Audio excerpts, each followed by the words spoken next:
Hey everybody, Spellman here with the next number in our series on utilizing the bull. And today we have 183.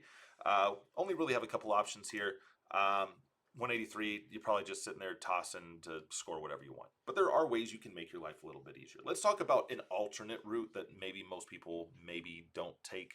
But it's something where you can set yourself up with a manageable finish. And obviously it may depend on where your opponent is. But let's say that on 183, we decide to go 19s. Or maybe you're just a 19 shooter. So let's say we start on 19s, we have 164. People are going to see that 164 and probably switch up to an even number, but you don't need to because you're not going to take this out in two darts. So let's say you stay on the 19s and only hit a single.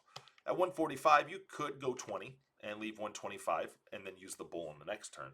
Or you could just go ahead and knock that out right away and leave 120 for your next shot, so you have a nice little Shanghai there. If you hit the 50, you've got 95, and you can kind of, well, if you want to use the bull in the next shot too to guarantee a shot at the bull for the win, you could do that.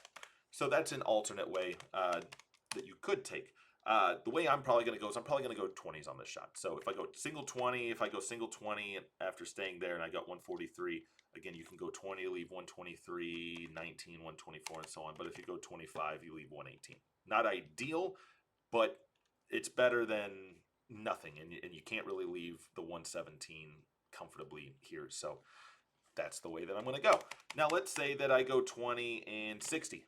At 103, you could go 20, 83, 1984, 1885, whatever. But if you go 25, leave 78. We've talked about that number quite a bit. So what happens though if my first start is a 60?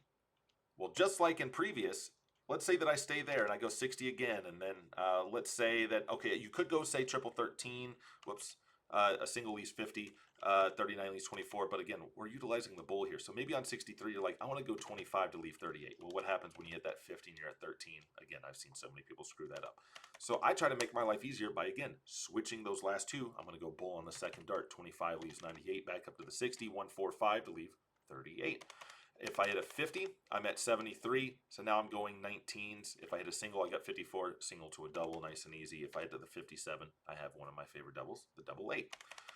Let's say you could go, say, 60, and let's say you don't want to go bull on the second dart, so you switch down to the 19s because maybe you don't want to stay up on the 20. You go 19s, you got 104, you could go 25 to leave 79. Again, maybe not ideal, but it's still a single to a double. If you go 57, obviously you can kind of clean up from there. You could also start on the 19s, but if you go 57, you're not really going to do anything. So then you go 20, can't really do anything, but 60, you can. So keep that in mind on the next time you take this shot, and I'll see you tomorrow.